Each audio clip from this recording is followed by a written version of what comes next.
صعب. ماذا تقول ماذا تقول على الهواء مباشرة للصفقة المحتملة؟ هي صفقة مش بالنسبة لك انت صفقة محتملة، بالنسبة لي انا اقول ان هو زيزو في الاهلي، انا بالنسبة لك انت صفقة محتملة. زيزو عايز تقول له ايه على الهواء مباشرة، وفقا للكلام اللي انا قايله ووفقا للكلام اللي الاعلام بيقوله ان زيزو جاي النادي الاهلي؟ عايز تقول له ايه؟ بره الملعب ولا جوه الملعب؟ قول اللي انت عايزه. عايز تقول له دي رسالة بره الملعب ودي رسالة جوه الملعب. انت عايزني اقول ايه وانا اقول؟ انت قول له على الهوا انت عايزني اقول ايه وانا اقول؟ رسالة لزيزو على الهوا. بره الملعب ولا جوه الملعب؟ بره هتفرق الملعب. معايا. ماشي. بره الملعب. بره الملعب. لا زيزو طبعا يمكن اخويا الكبير طبعا. ماشي. لنا مواقف كتير حلوه مع بعض. بره الملعب. ماشي. وجوه الملعب برضو مشيها بقى دي في دي. يلا. انت ظبطها على مزاجك انت. لا زيزو طبعا لو جينا اتكلمنا عليه في الكوره لعيب كبير واكيد لو موجود معانا هيبقى اضافه قويه، هيضيف للنادي والنادي اكيد هيضيف لي كتير جدا لو موجود معانا. بتمنى له كل التوفيق طبعا الفتره الجايه. انا عارف كده انا مريت بالوقت اللي هو بيمر بيه ده، وقت صعب ومحدش هيحس بيه غير نفسه واهله اللي حواليه، لان لازم في حاجات كتير لازم يطلع بره الضغوطات، وزيزو يعرف يعمل الكلام ده قوي. يعني زيزو من لعيبه الكوره اللي بتعجبني دماغه سواء بره الملعب او جوه الملعب. لا بتمنى له طبعا كل التوفيق لو موجود معانا زي ما انت بتقول. ماشي زي ما انا ابراهيم بقول يا باشا. فايق ماشي يا عم بيقول. انا موافق والله انا موافق. امام ما قالش حاجه. عليا امام ما قالش حاجه زي ما ابراهيم فايق. بالظبط. ماشي. لا كده يبقى اضافه كبيره لينا وهيضيف لنا كتير واكيد طبعا. علاقتكم ببعض ما اتقطعتش؟ لا خالص ما اتقطعتش. لسه مبارك لي والله. والله لسه مبارك لك. خد ده واحد مانشيت امام عاشور. لا بيبارك لي عادي عادي هو ما بيعمل حاجه كويسه انا بخش ابارك له. يا عم انا بهزر. مفيش حاجه لا بس هو بيبارك لي. بص انا علاقتي باللعيبه كلها يعني ربنا يعلم انا بحبهم ازاي هم بيحبوني ازاي. حتى لو في ناس ما بتسالش انا بسال عادي. انا ما عنديش مشكله في النقطه دي والله خالص. زيزو انا علاقتي بيه لا احنا اخوات. حتى هو لما مثلا بيبقى في جايزه ليه جاب جون حاجه بخش ابارك له. هو امبارح بارك لي عادي يعني الامور عاديه ما فيهاش شد ولا الكلام ده خالص. ده شيء عظيم. ناخد عدد واحد فاصل ونرجع نكمل كلامنا. انا معاك في كل حاجه. ربنا انت عسل وقعدتك عسل. يلا بينا.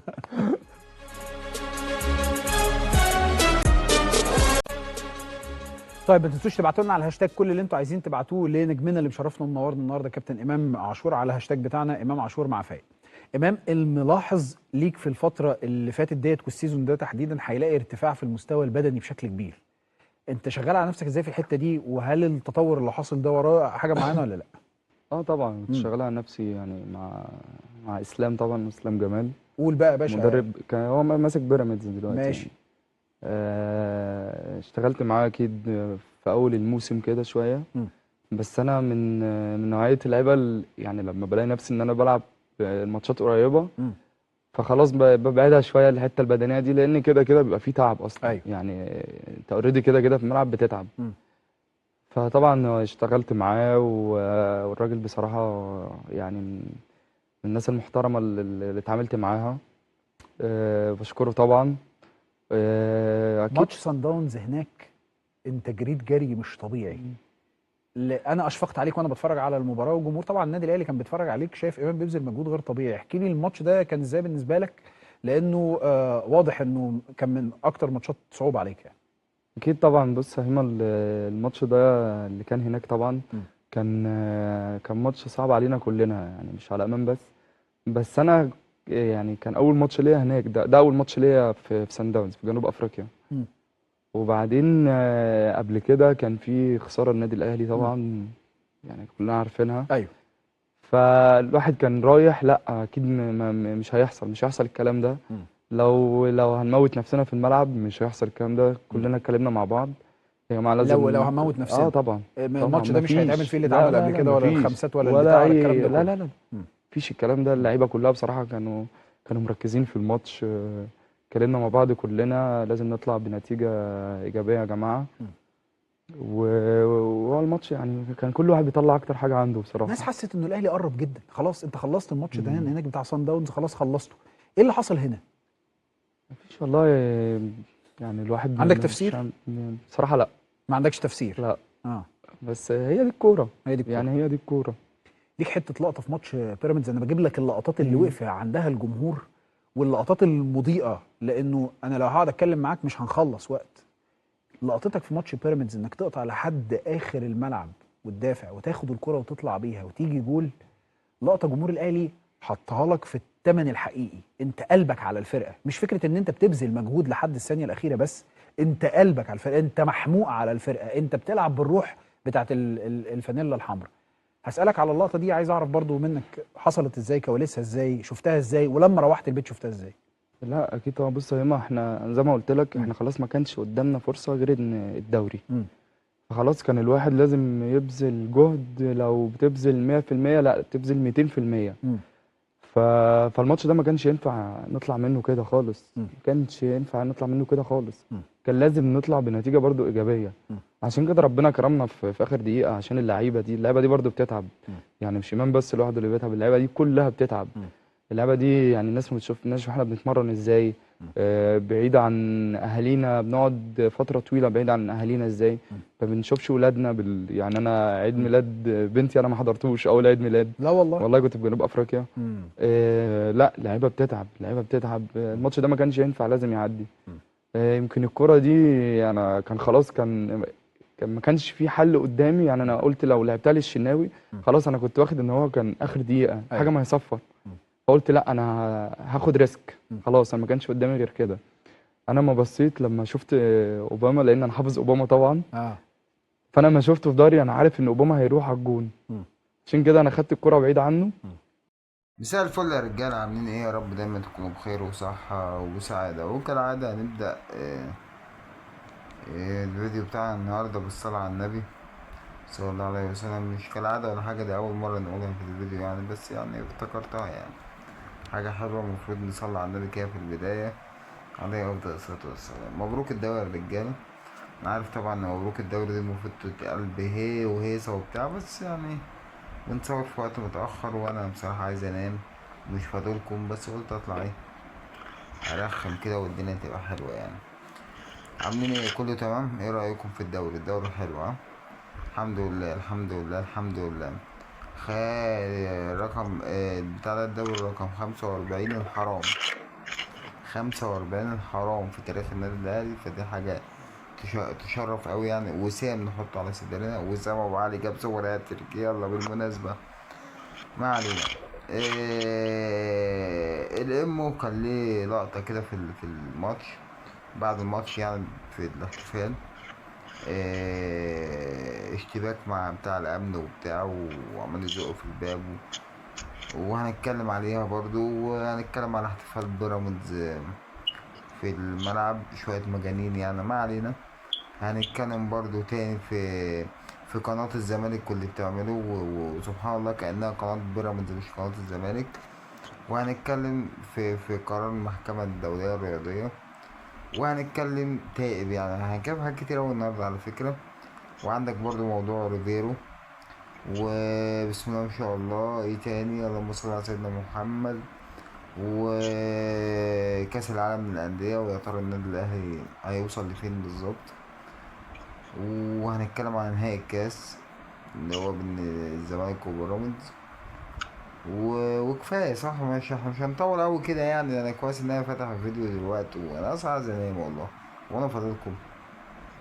بس معانا الاستاذ احمد مسعد كالعاده، اليوتيوبر الشهير، المحلل الفني الكروي المبدع الشهير جدا جدا جدا جدا. مفيش غيري انا، ويعتبر ابوه وامه يعني اللي انا اعرفه يعني. الضيف الدائم على القناة بعد. الضيف الدائم على القناه، ان اعتبره صاحب قناه، اعتبره صاحب بيت، وانا اصلا عايز انام ودنيتي بايظه، فنسيبه هو يتكلم وانا انام. ايه رايكم؟ ازيك يا احمد؟ الحمد لله والله، انت الدنيا يا معلم. انا تمام والله الحمد لله. انت عامل ايه؟ انا الحمد لله والله، الف مبروك يا رب. على الدوري ولا على ايه؟ على الدوري وفي غيره. اه في ريفيرو. وانت بقى شايف، عشان النقطة دي برضه لقيت كذا حد متكلم في الموضوع ده يعني. ايه؟ كان في ناس كتير بتقول لك لا، عماد النحاس كان يكمل احسن. لا، ما يكملش طبعا. يكمل فين؟ انا بقول لك يعني كان في وجهات نظر من ضمن الناس قالت لك على الاقل تكريم ليه اللي يروح يلعب كاس عالم اهو. تكريم ليه؟ مم. لا، ما النادي الاهلي مش بتاع تكريم، النادي الاهلي بتاع بطولات، النادي الاهلي بتاع انجازات، النادي الاهلي بتاع امر واقع يعني. لا، عماد نحاس لا لا بامانه، لا, لا ما ينفعش، لا. بس كان ممكن يقول لك انت في 6 مطوشة جايب حاجة اوكي و20 جول. اوكي، طب ما انت في 6 مطوشة كان في احمد اللي هو الدافع، كان في حاجات كتير يعني، بعيد عن المدير الفني برضو. انا بعتبر ان الماتشات دي كانت ماتشات لعيبه اكتر دي يعني. الحقيقة ما اتفق معاك اللعيبه فيها. كانت محتاجه تتحمس فقط لا غير. انت عندك سكواد جامد جدا، وعندك بالظبط. فرقه جامده جدا، انت بس كنت محتاج تحمسها، محتاج تديها دوافع جديده، محتاج تمشي كولر عشان خاطر كان فعلا اللعيبه كانوا بدأوا ده، كانوا وصلوا لمرحله ان هم خلاص كرهوا كولر، كرهوه. بالظبط كذا لاعب اصلا انت قال لك احنا زهقنا من التمرين معاه. بالظبط. مم. لا، كان لازم تغير دم عشان خاطر اللعيبه تفوق شويه. ده اللي خدم عماد النحاس. مش معنى كده ان هو يعني ما هنبخس حقه ولا هنقول مثلا ان هو ما عملش حاجه. لا، هو الراجل بصراحه يشكر، لان ده يعتبر دوري عماد النحاس. بالظبط. جه انقذك بصراحه، لان انت كنت رايح في داهيه خالص. ولكن ان هو يكمل معاك ويبقى هو المدير الفني الرسمي للنادي الاهلي، لا، فيها مخاطره كبيره جدا. ما اعتقدش ان اي مسؤول في النادي الاهلي يشيل المسؤوليه دي يعني. فعلا هم اصلا لما مثلا جابوا عماد النحاس الاول هم كانوا جايبينه لان كان يعني لو تلاحظ احنا وقتها كان معظم الجمهور كان رامي طوبة الدوري، كنا بنقول احنا طالعين بموسم صفري. اه. بس اما جه بقى عماد النحاس دخل، وكان داخل برضه اللي هو كسب ماتش بتروجيت 3-2 والدنيا مشيت. اما لقى بيراميدز وقع ماتش بالتاني، بدأ بقى الضغط اللي هو حرفيا عماد النحاس كان اكتر واحد مضغوط في الفترة دي كلها. اه.